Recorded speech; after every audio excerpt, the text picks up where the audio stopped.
Jumpa lagi di channel Ahmad Hilmi Yusuf. Alhamdulillah kita telah memasuki hari ke-16 di bulan suci Ramadan ini teman-teman ya, khususnya di Indonesia. Semoga puasa kita diterima, diberikan kekuatan dan diberikan kelancaran. Amin.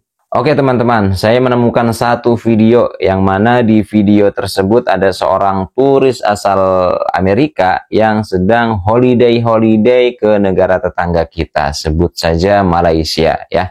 Jadi ceritanya begini teman-teman ya, ketika si turis tersebut sampai Malaysia, ada seseorang yang ingin memberikan baju batik kepada turis tersebut sambil mengatakan ini baju batik dari Malaysia. Ya kira-kira seperti itulah ya.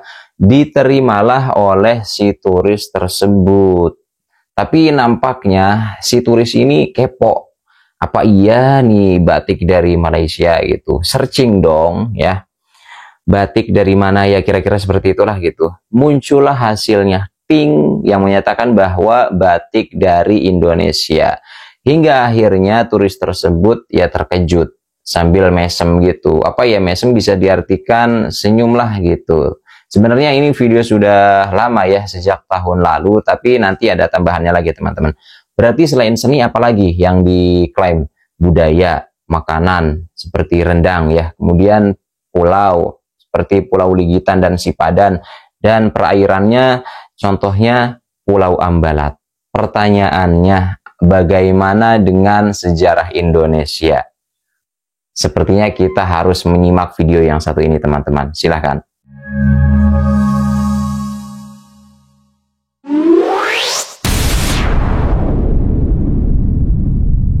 Isu klaim budaya antara Indonesia dan Malaysia akhir-akhir ini kembali marak, terutama di dunia maya. Netizen Indonesia dan Malaysia riuh setelah YouTuber terkenal dari Amerika Serikat, iShowSpeed, melakukan streaming di Malaysia pada akhir tahun 2024. Ketika itu ada warga Malaysia yang memberikan baju batik sambil mengatakan kepada iShowSpeed bahwa batik berasal dari Malaysia. This is Malaysia traditional, Malaysia Really? traditional wear, batik. Batik? Yeah, you must wear it. You must wear it. You will know batik. Where is batik from? Batik originated in Indonesia. Jika kita hitung, sangat banyak klaim yang dilakukan Malaysia atas warisan budaya Indonesia, mulai dari rendang, keris, reok, dan sebagainya. Namun yang tidak kalah bahayanya adalah klaim Malaysia atas sejarah Indonesia. Mengapa semua itu dapat terjadi? Kalau kita perhatikan, Malaysia terlambat membentuk sebagai sebuah identitas bangsa, sehingga terkesan baru mencari jati diri mengikuti Indonesia. Malaysia hanya bisa menasbihkan diri sebagai bangsa Melayu. Itu saja, Malaysia tidak bisa lepas dari bayang-bayang Indonesia, karena Melayu semenanjung tidak akan kelihatan besar tanpa menyenggol apa yang sudah ada di wilayah Indonesia sekarang. Malaysia kesulitan mengklaim diri sebagai bangsa Melayu, karena faktanya pusat peradaban Melayu bukan di Semenanjung, tetapi di Sumatera. Orang-orang yang sekarang disebutkan Melayu di sana adalah diaspora suku-suku yang ada di Nusantara.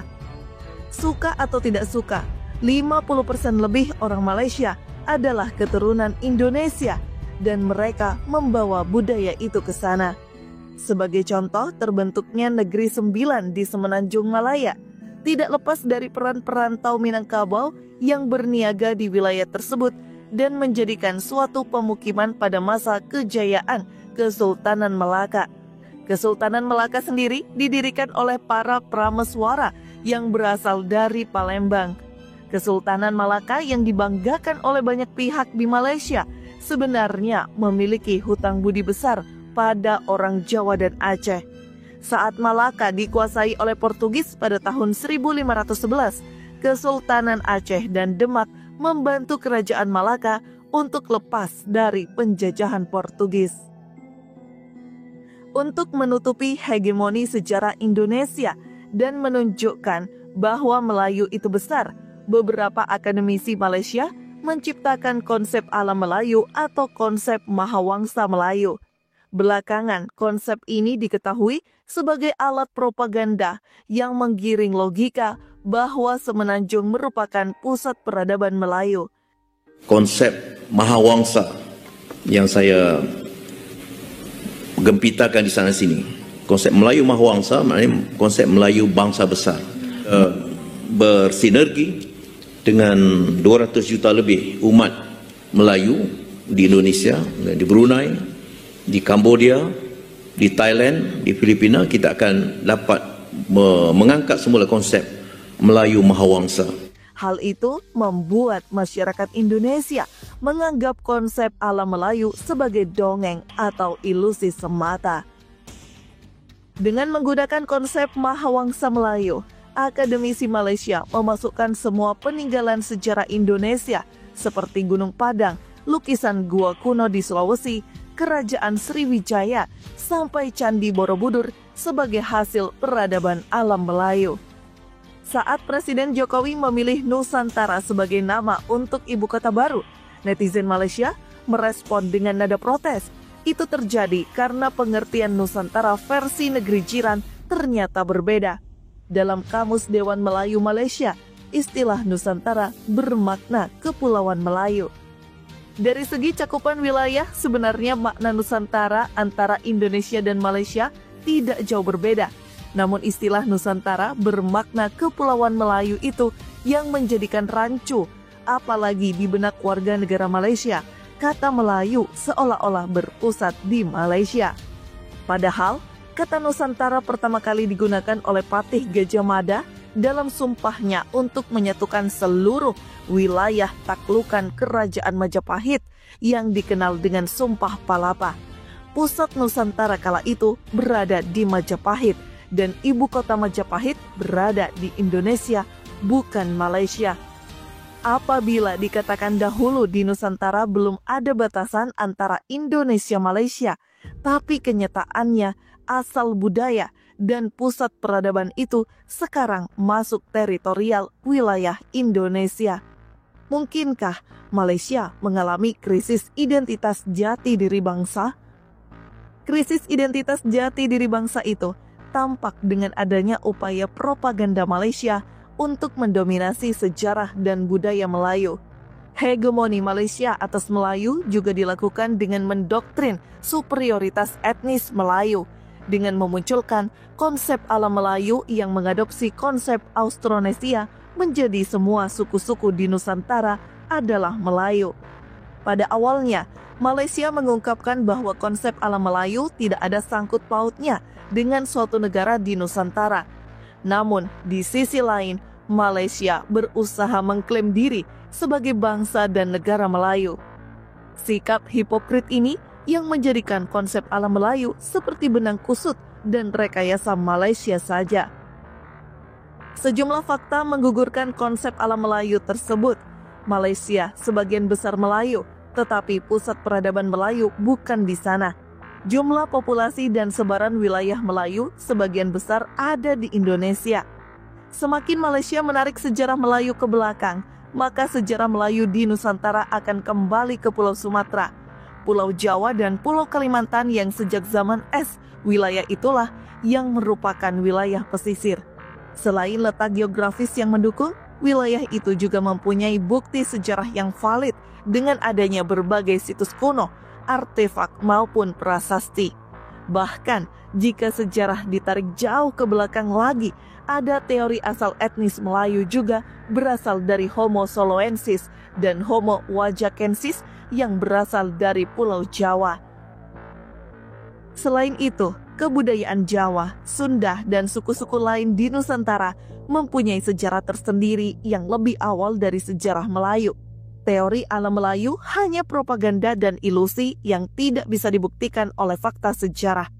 Malaysia tampaknya menghadapi krisis identitas sebagai bangsa yang mendorong upaya klaim budaya dan sejarah Nusantara untuk memperkuat konsep alam Melayu. Namun, fakta sejarah menunjukkan bahwa akar peradaban Melayu berada di wilayah yang kini menjadi Indonesia, seperti Sumatera dan Jawa. Propaganda melalui konsep ala Melayu justru memperlihatkan inkonsistensi dalam narasi sejarah Malaysia. Dengan teritorial modern yang jelas, klaim semacam ini sulit diterima dan beresiko merusak hubungan serumpun. Sebagai bangsa besar, Indonesia perlu menjaga warisan budayanya, sekaligus waspada dalam menghadapi upaya propaganda dan klaim budaya yang tidak berdasarkan fakta sejarah. Istilah Nusantara antara Indonesia dan Malaysia memiliki persepsi yang berbeda mengenai istilah Nusantara. Kalau kita lihat di Kamus Dewan, istilah Nusantara itu berarti Kepulauan Melayu. Jadi kalau kita ngobrol sama orang Malaysia membahas Nusantara, artinya kita sedang membahas Kepulauan Melayu. Ya, itu versi Kamus Dewan. Kalau versi kita Indonesia, Nusantara itu ya berasal dari dua kata, yaitu Nusa yang berarti pulau dan Antara yang berarti laut atau seberang. Jadi kayaknya nih kalau orang Indonesia ngobrol sama orang Malaysia membahas Nusantara kayaknya nggak nyambung ya. Karena persepsinya berbeda. Dan istilah Nusantara ini dipopulerkan pada kerajaan Majapahit. Kala itu Patih Gajah Mada menggunakan istilah Nusantara di dalam sumpahnya yang bernama Sumpah Palapa. Yang intinya adalah saya tidak akan beristirahat, saya tidak akan bersenang-senang sebelum menyatukan Nusantara. Ya kira-kira seperti itu teman-teman ya. Kalau salah tolong dikoreksi. Oke, itu saja dulu informasi yang dapat saya sampaikan. Kurang lebihnya mohon maaf. Selamat beraktivitas dan see you next video.